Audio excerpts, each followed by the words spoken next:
Maybe you already have a diffuser. Do you know how to clean it? I'm going to show you how to do that today.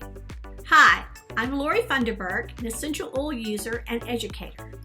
Go ahead and hit that subscribe button so you can be notified every time I upload a brand new video.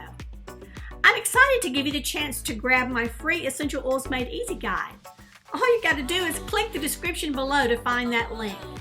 Don't forget to give me a thumbs up and hit the subscribe button so you don't miss a single episode. So let's get right to how to clean a diffuser.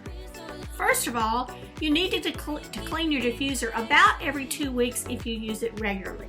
You just take off the top, and inside you'll find the inside of the diffuser with a little sensitive area here. There's also a red dot, and the red dot shows you where to fill the diffuser up with water up to this point.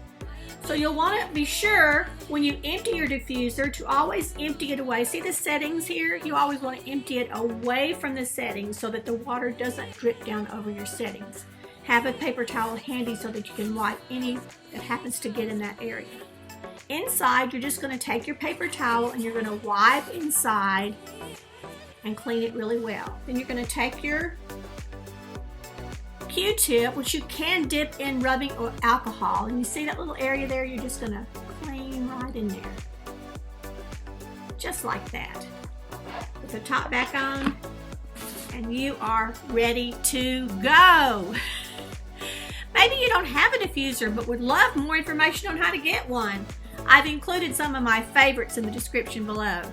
Remember, diffusing doTERRA essential oils is a great way for you to take control of your family's health naturally.